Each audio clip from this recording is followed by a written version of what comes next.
तो हेलो दोस्तों, तो कैसे हैं आप सब। आज हम सेल का सेकंड पार्ट पढ़ने जा रहे हैं क्योंकि फर्स्ट पार्ट में बहुत सारे ऐसी टॉपिक थी जो छूट गई थी। तो चलिए बिना देरी के आज हम शुरुआत करते हैं सेल के सेकंड पार्ट का। और ये रहा हमारा स्लाइड। और पिछले क्लास में हमने पढ़ा था कि कितने तरह के सेल होते हैं, सेल की पढ़ाई को क्या कहते हैं, प्रोकैरियोटिक यूकैरियोटिक के बारे में पढ़ा था। तो सबसे पहले हम लोग देखते हैं कि एनिमल सेल जो कि यूकैरियोटिक होता है तो उसमें क्या क्या मौजूद होता है। सेल मेम्ब्रेन मौजूद होता है, ठीक है। सेंट्रोसोम प्रेजेंट होता है, सेल मेम्ब्रेन प्रेजेंट होता है, एंडोप्लाज्मिक रेटिकुलम होता है, मिटोकॉन्ड्रिया जिसको पावर हाउस कहते हैं जो कि एटीपी है, वोक्यूल होता है जो कि ऑस्मोरेगुलेशन करता है। वोक्यूल एक सेल जो एनिमल सेल में छोटा होता है, प्लांट सेल में वोक्यूल आप जो देख रहे हैं ये थोड़ा बड़ा होता है क्योंकि प्लांट सेल में पानी की ज़्यादा ज़रूरत रहती है स्टैंड बाई करने के लिए, इसमें ज़्यादा ज़रूरत रहता है। ऑस्मोरेगुलेशन क्या होता है? ऑस्मोरेगुलेशन होता है कि जो सॉल्ट कंसनट्रेशन होता है सेल में, वाटर और सॉल्ट कंसनट्रेशन दोनों को मेंटेन करके रखता है। और माइटोकॉन्ड्रिया क्या करता है, एटीपी बनाता है जिसको पावर हाउस कहते हैं। स्मूथ एंडोप्लाज्मिक रेटिकुलम, रेटिकुलम दो तरह की होती है, एक तो स्मूथ होता है और एक रफ होता है। तो रफ वाले में और स्मूथ वाले में क्या अंतर है? रफ वाले में ये अंतर है कि इस पर राइबोसोम प्रेजेंट होता है। ओके, ये ध्यान देने वाली बात है। आप देखें ये इसमें छोटे छोटे राइबोसोम्स है जो कि एंडोप्लाज्मिक रेटिकुलम पर प्रेजेंट होता है, और स्मूथ पे कोई भी राइबोसोम प्रेजेंट नहीं होता है। अब राइबोसोम मिलता कहाँ से? राइबोसोम हमको मिलता है न्यूक्लियोलस से, जो कि न्यूक्लियस का पार्ट है। ये आप देखिए, ये है आपका न्यूक्लियस और ये है न्यूक्लियस के अंदर का पार्ट न्यूक्लियस। और ये जो बीच का जो न्यूक्लियोप्लाज्म, मतलब न्यूक्लियस में जो फ्लूइड रहती है उसको क्या कहते हैं? न्यूक्लियोप्लाज्म। ये आ गया आपका न्यूक्लियर मेम्ब्रेन, उसका जो झिल्ली हो गया मेम्ब्रेन का, न्यूक्लियर मेम्ब्रेन। और ये आपका है न्यूक्लियोलस। तो न्यूक्लियोलस में क्या रहता है? न्यूक्लियोलस में हमें प्रेजेंट रहता है राइबोसोम। क्या प्रेजेंट रहता है? क्रोमोसोम, जो कि हमारा जेनेटिक मटेरियल है जो कि डीएनए से बनता है, ठीक है। ये सब इसमें प्रेजेंट रहता है। अब आइए अगला देखते हैं, गोल्गी एपरेटस। ये गोल्गी एपरेटस है क्या? गोल्गी एपरेटस जो है बहुत ही इम्पोर्टेंट है, ठीक है। गोल्गी एपरेटस जो है कैमिलो गोल्गी के द्वारा डिस्कवर किया गया था। ये एक ग्रुप है ट्यूब्स का, वेसिकल्स का एक ग्रुप है जो कि कंबाइन होता है और फंक्शंस करता है। क्या क्या फंक्शन है इसके तो आगे हम लोग पढ़ेंगे। ऐसे तो आप जान लीजिए इसका फंक्शन है स्टोरेज है और प्रोसेसिंग करता है, पैकेजिंग करता है। मेन इसका काम क्या है ना कि ये जो प्रोडक्ट बनाता है, एंडोप्लाज्मिक रेटिकुलम न्यूक्लियोलस सब मिल के जो प्रोडक्ट बनाता है उसको स्टोर करके उसको ट्रांसपोर्ट करने का काम करता है, ठीक है। तो ये हो गया गोल्गी एपरेटस हमारा। इसके बारे में आगे पढ़ेंगे। रफ एंडोप्लाज्मिक रेटिकुलम अभी जान गए, इसमें हमारा क्या प्रेजेंट होता है? राइबोसोम प्रेजेंट होता है, इसलिए वो रफ है।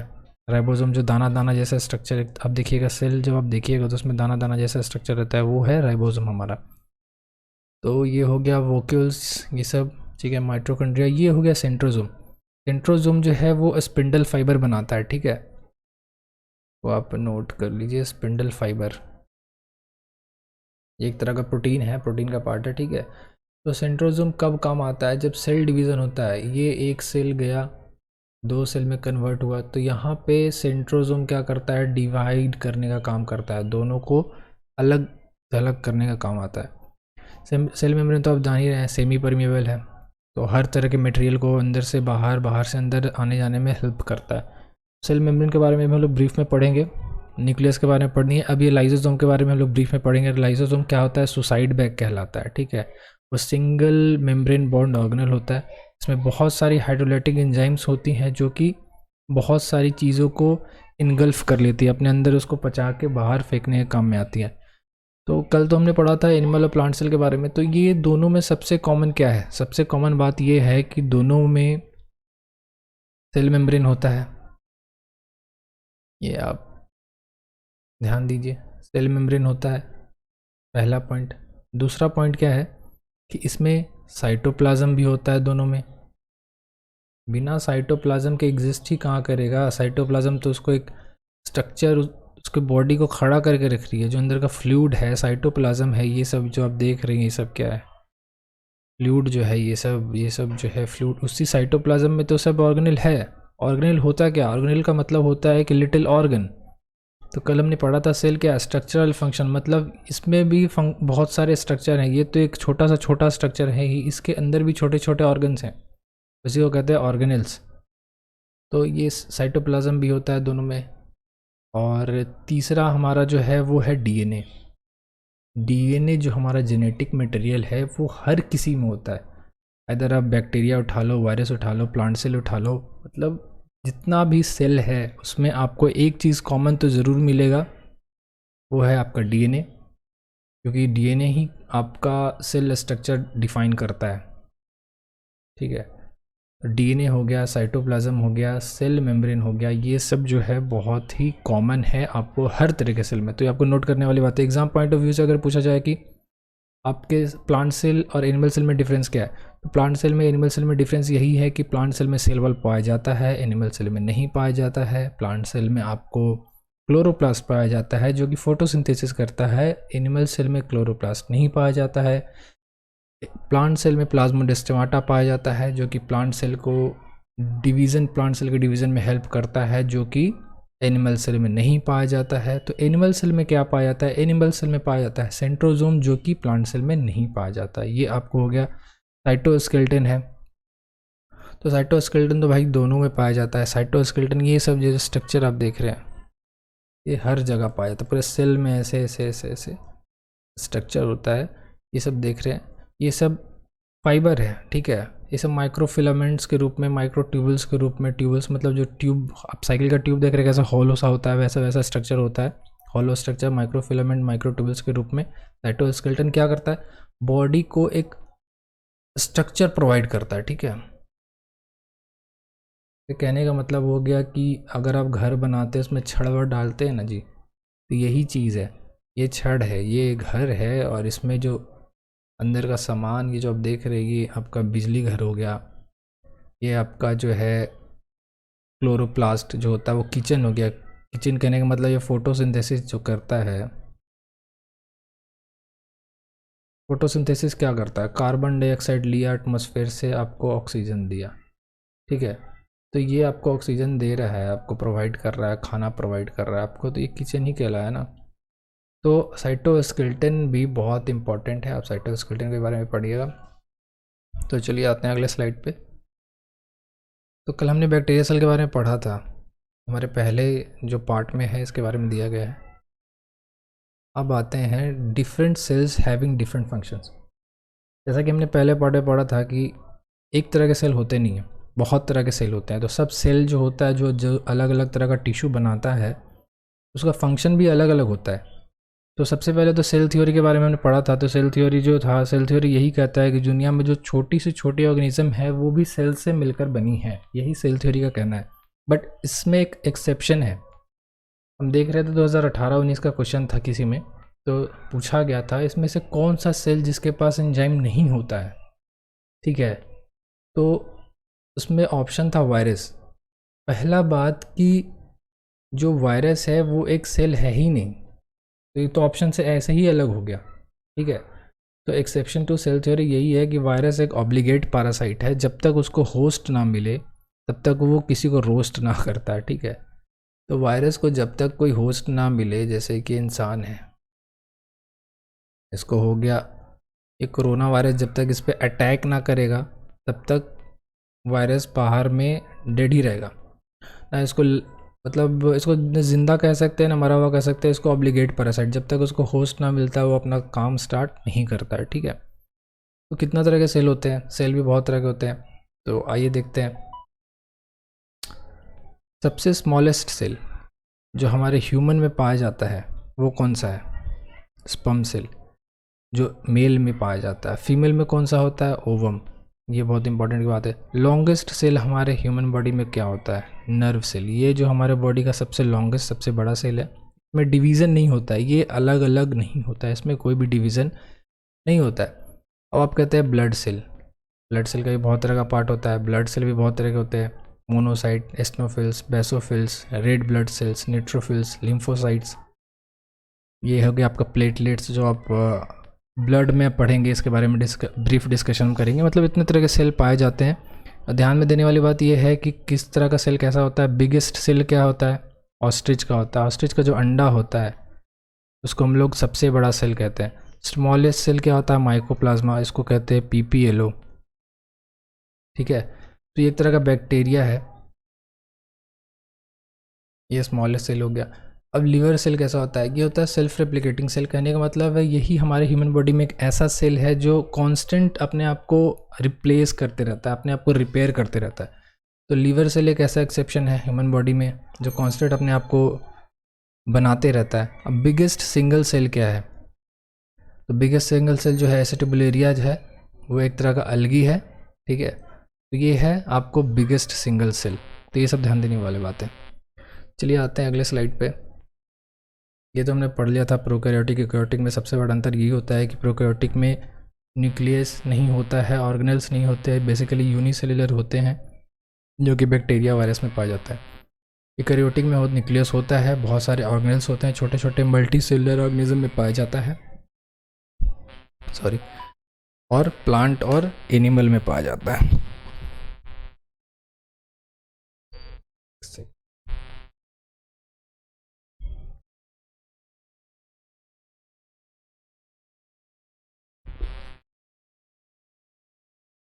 ये बात हम लोग पढ़ चुके हैं। अब आते हैं इंडो मेम्ब्रेन सिस्टम पे। तो इंडो मेम्ब्रेन सिस्टम होता क्या है?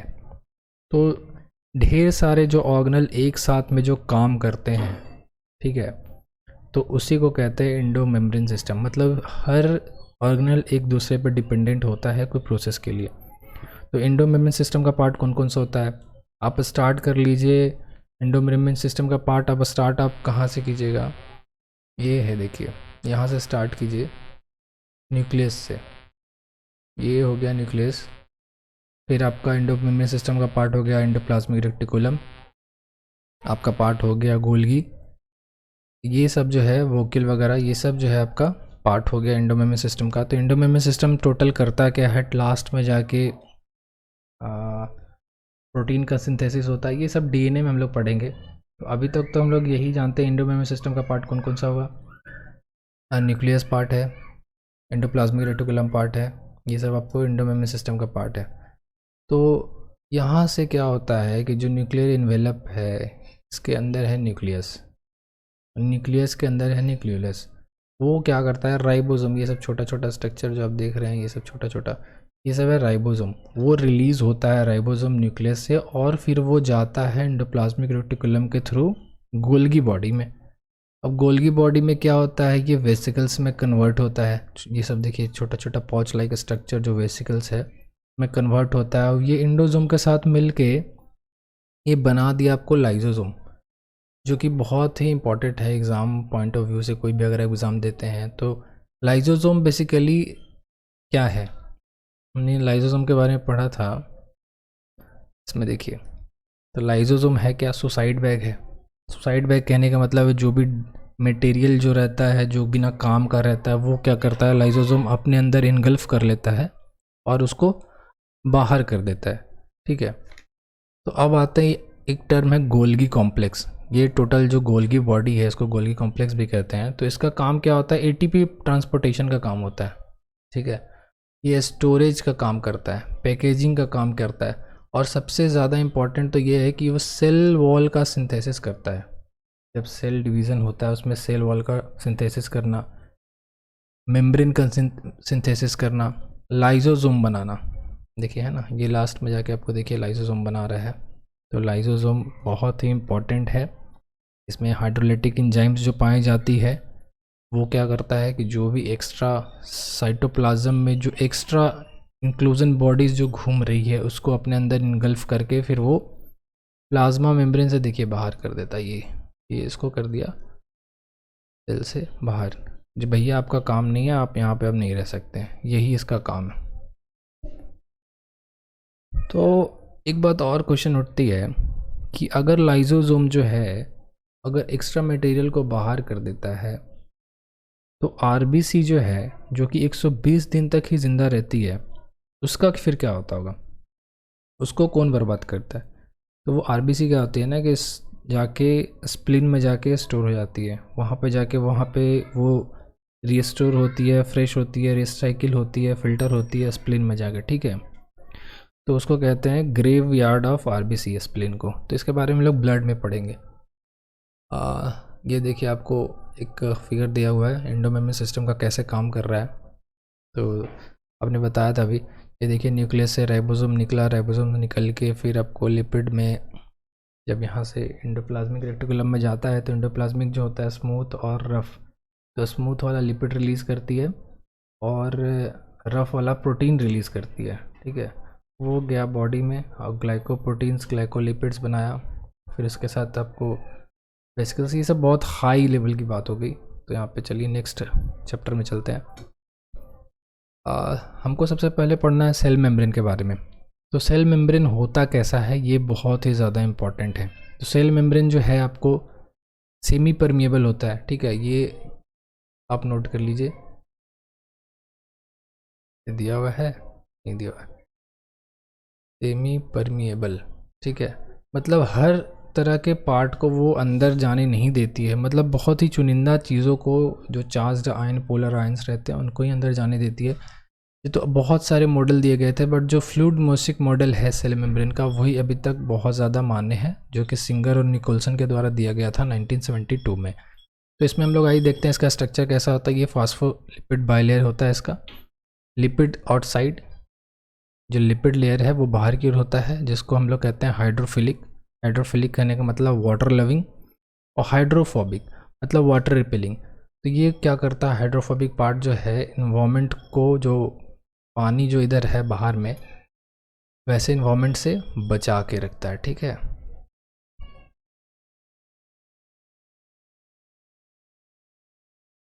और कौन कौन सा पार्ट है आपको देख लीजिए सेल मेम्ब्रेन का, कौन सा ये सब पार्ट है। तो सेल पूछेगा सेल मेम्ब्रेन में क्या क्या पाया जाता है, तो आपको ग्लाइकोप्रोटीन भी पाया जाता है, कार्बोहाइड्रेट भी पाया जाता है, प्रोटीन भी पाया जाता है।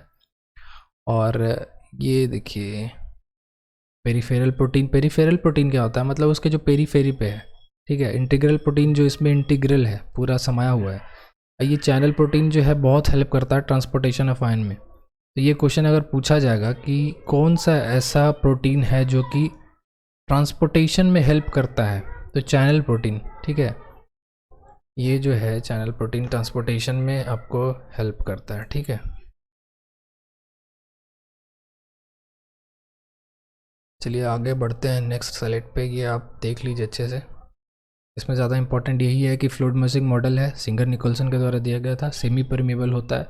आरबीसी का मेम्ब्रेन कैसा होता है, तो उसमें देखिए 52% प्रोटीन और 40% लिपिड पाया जाता है। ठीक है, अब में थोड़ा प्रॉब्लम हो रहा है, एक सेकेंड।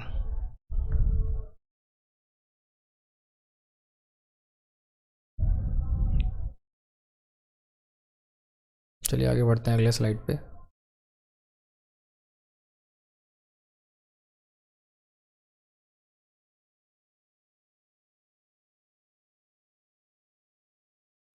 सिस्टम में तकनीकी खराबी आने के कारण थोड़ा सा प्रॉब्लम हो रहा है दोस्तों। चलिए, तो ये हमने पढ़ने वाले प्लांट सेल का एक पार्ट होता है जो कि प्लास्टिड कहते हैं उसको। प्लास्टिड का 3 पार्ट होता है, एक तो क्लोरोप्लास्ट, क्रोमोप्लास्ट और लीकोप्लास्ट। इनका काम क्या होता है, क्लोरोप्लास्ट जो हमारे प्लांट सेल में मौजूद होता है वो काम करते हैं फोटोसिंथेसिस का। ये देखिए क्लोरोप्लास्ट है। अब क्लोरोप्लास्ट का जो फिगर होता है कैसे होता है, इसमें स्ट्रोमा होता है, ये आपका जो स्ट्रोमा लिक्विड वाला एरिया, थैलाकॉइड, ये देखिए सिक्के की तरह सब सरियाया रहता है एक दूसरे के ऊपर, और इसी में फोटोसिंथेसिस होता है। कहाँ होता है, थैलाकॉइड के अंदर फोटोसिंथेसिस होता है। ये ग्रेना लाइक स्ट्रक्चर में सरियाया रहता है। किस तरह का स्ट्रक्चर में, ग्रेनम। ठीक है, ये हमारा लैमेला हो गया जो कनेक्ट करता है। तो 2 थैलाकॉइड लेयर को, 2 ग्रेना को कनेक्ट करने वाला क्या कहलाता है, लैमेला कहलाता है। ये हो गया इनर मेम्ब्रेन, इसका हो गया आउटर मेम्ब्रेन। तो आइए आगे थे क्रोमोप्लास्ट पे। तो क्रोमोप्लास्ट क्या करता है, पिगमेंटेशन। ठीक है, प्लांट जैसे हरा है, नीला है, ऑरेंज है, क्या है, ये डिपेंड करता है कलर देना। प्लांट के पौधों को, पत्तियों को कलर देने का काम करता है हमारा प्लांट सेल का जो पार्ट है क्रोमोप्लास्ट वो। अब आते हैं लीकोप्लास्ट। प्लांट सेल में लीकोप्लास्ट पाया जाता है जो कि कलरलेस होता है, इसको कलर देने से कोई मतलब नहीं है, बट वो काम क्या करता है, store food in the form of fats and carbs and proteins. क्या करता है, फूड को स्टोर करके रखता है ये अपने अंदर। लीकोप्लास्ट क्या करता है, जो फूड तैयार होता है फोटोसिंथेसिस से उसको फैट्स के रूप में, कार्ब्स के रूप में और प्रोटीन के रूप में उसको स्टोर करके रखता है। अब आते हैं ऑसमोसिस पे। तो ऑसमोसिस बेसिकली ये क्या है? प्लांट में भी तो ट्रांसपोर्टेशन होता ही है ना। तो ट्रांसपोर्टेशन भी 3 तरह के होते हैं। एक तो होता है आपका डिफ्यूज़न, फिर आपका एक्टिव ट्रांसपोर्टेशन, फिर फैसिलिटेड भी होता है ये एक तरह का, और फिर ऑसमोसिस भी है। तो ऑसमोसिस बेसिकली बहुत ही कॉमन है आपको प्लांट सेल में। तो सबसे ज़्यादा ये जो होता है ऑसमोसिस जो होता है वो कैसे होता है? ये होता है हाई कंसनट्रेशन से लो कंसनट्रेशन। ये पानी देखिए, ये है वाटर मॉलिक्यूल्स, इसमें होता है हाई कंसनट्रेशन। अब यहाँ पानी गया लो कंसनट्रेशन, जहाँ पे पानी का कंसनट्रेशन लो है इनसाइड द सेल। तो यही प्रोसेस को कहते हैं ऑसमोसिस, डिफ्यूजन ऑफ वाटर, ठीक है, movement of water molecules is called osmosis. ये देखिए सेमी पेरिमेबल सेल मेम्ब्रेन के थ्रू वो जाता है from high concentration to low concentration. अगला आता है डिफ्यूज़न। डिफ्यूज़न क्या है? बेसिकली ये अलोंग द कंसनट्रेशन ग्रेडियंट है, ये लो से हाई पे जाता है। मतलब जहाँ पे कंसनट्रेशन लो है वहाँ हाई कंसनट्रेशन पे जाता है। तो ये बेसिकली डिफ्यूज़न कोई भी एनर्जी रिक्वायरिंग प्रोसेस नहीं है। तो जो न्यूट्रल सॉल्ट सॉल्यूट्स वगैरह रहते हैं उनके लिए ईजी रहता है आपको ट्रांसपोर्ट सेल के अंदर बाहर आने जाने में। अगला ट्रांसपोर्ट होता है एक्टिव ट्रांसपोर्टेशन। ये होता है आपको रिक्वायर्स एनर्जी, क्योंकि ये लो टू हाई जाता है तो इसके लिए कुछ एनर्जी चाहिए। तो सेल मेम्ब्रेन जो हमारा रहता है वो प्रोटेक्ट करके रखता है ना, तो जो चैनल रहता है चैनल के थ्रू जाने के लिए उसको कुछ एनर्जी चाहिए।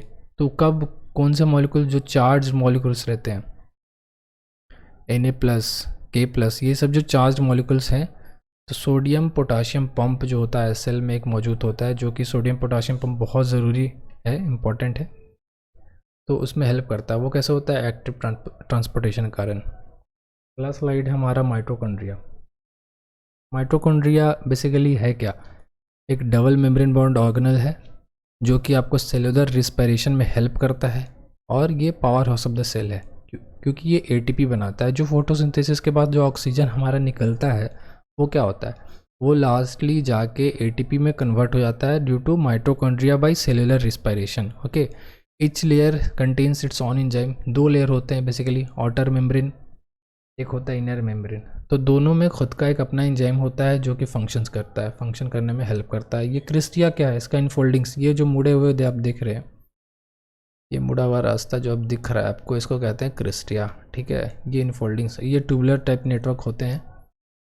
और ये मैट्रिक्स, जो फ्लूइड जो इसके अंदर भरा रहता है माइटोकॉन्ड्रिया के अंदर, इनर मेम्ब्रेन के अंदर, ठीक है, उसको कहते हैं मैट्रिक्स, जो कि एक फ्लूइड है, उसी को कहते हैं मैट्रिक्स।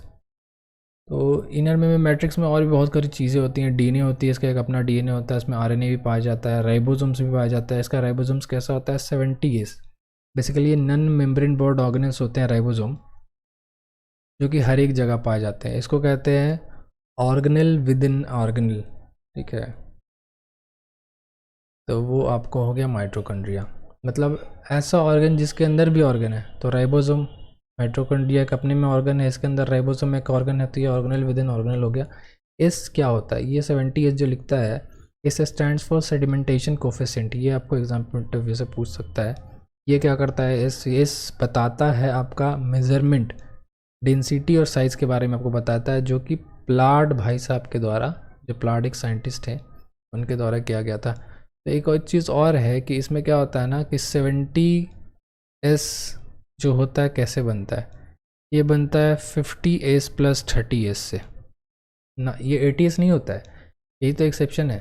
और 80S कैसा होता है? ये आपको बनता है 60 + 40S से, ठीक है। ये थोड़ा सा उल्टा पल्टा कैलकुलेशन है। 70S और 80S पे थोड़ा ध्यान देना है, कौन कहाँ पाया जाता है। इसके अंदर होता है ऑक्सीजन साइकिल, जो कि कर्ब साइकिल भी कहते हैं इसको। कहाँ होता है? माइटोकॉन्ड्रिया में डबल मेम्ब्रेन बॉन्ड ऑर्गेनेल होता है। और इसकी जो खोज की गई थी ये बहुत ज़्यादा इंपॉर्टेंट है, अल्टमैन के द्वारा 1886 में खोज की गई थी। चलिए आते हैं अगला स्लाइड पे।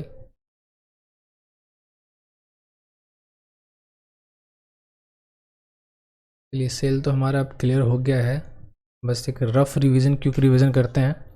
तो ओवरऑल हमने चैप्टर में क्या पढ़ा? साइटोलॉजी पढ़ा, उसके सेल के स्टडी को कहते हैं साइटोलॉजी। कैसे देखा जाता है इलेक्ट्रॉन माइक्रोस्कोप? तो पहली बार किसके द्वारा दिखा गया था? लाइफ सेल लेवेनहुक द्वारा दिखा गया था। रॉबर्ट हुक जो थे हमारे माइक्रोग्राफ बुक उन्होंने लिखा, जो कि डेड सेल को पहली बार देखे थे? पहली बार भाई साहब रॉबर्ट ही देखे थे, बट सेकेंड बार लाइफ सेल को देखने वाले यही थे। तो माइकोप्लाज्मा क्या है? Smallest unicellular organism mycoplasma. Ostrich क्या है? Biggest cell. ऑस्ट्रिच के एक को हम लोग कहते हैं biggest cell. Smallest cell in the human body is sperm and ovum. Longest cell in the human body is neuron, जिसमें डिवीज़न नहीं होता है। लिवर सेल जो होता है उसमें सेल डिफरेंशिएशन रिस्टोरेशन इसमें होता है, मतलब चलता रहता है। सेल थ्योरी जो दिया गया था सेल्डन एंड स्वान के द्वारा 1838 में। और वायरस जो है एक्सेप्शनल है सेल थ्योरी में, क्योंकि virus is not a cell. हमने पढ़ा प्रोकैरियोटिक यूकैरियोटिक के बारे में, फ्लूइड मोसेक मॉडल के बारे में पढ़ा जो कि सिंगर निकोलसन के द्वारा दिया गया था। जर्म प्लाज्म थ्योरी के बारे में पढ़ा जो कि अगस्त विजमैन के द्वारा दिया गया था। और हमने पढ़ा सेल के पार्ट के बारे में, सेल वॉल जो है जो कि एनिमल सेल में नहीं पाया जाता है। सेल मेम्ब्रेन, प्लाज्मा मेम्ब्रेन के बारे में हमने पढ़ा, तो जो कि प्रोटेक्ट करते हैं बाहर के इन्वायरमेंट से। Cytoplasm, protoplasm, nucleoplasm. न्यूक्लियोलस हो गया जो कि न्यूक्लियस के अंदर होता है, और उसके पास होता है न्यूक्लियोसोम, जो कि न्यूक्लियोसोम ढेर सारा न्यूक्लियोसोम आपस में कंबाइन होकर क्या बनाता है? डीएनए बनाता है, क्रोमेटिन बनाता है, और क्रोमेटिन जमा होकर फिर वो क्या बनाता है? कंडेंस होकर वो क्रोमोसोम बनाता है। ठीक है, ये हमारा क्रोमोसोम बनाता है। ये एक रफ रिवीजन है, देखिए हमने क्या क्या पढ़ा है इस पूरे चैप्टर में। ठीक है, अगला टॉपिक हमारा होगा डीएनए के बारे में। ये देखिए क्रोमोसोम जो जेनेटिक मटेरियल है, डीएनए में हम लोग सब कंप्लीट कर लेंगे क्या क्या पढ़ना है। तो ये चैप्टर आज यहीं पे ख़त्म होता है, लेकिन आप कमेंट करना ना भूलें आपको क्या पढ़ना है, आपको क्या जानकारी चाहिए सेल के बारे में, आप ज़रूर कमेंट करें। और लाइक, सब्सक्राइब और शेयर तो बिल्कुल ज़रूरी है, ताकि मैं आपके लिए अच्छे से अच्छे कंटेंट की तैयारी कर सकूं, वीडियो बना सकूं। तब तक के लिए गुड बाय, टेक केयर।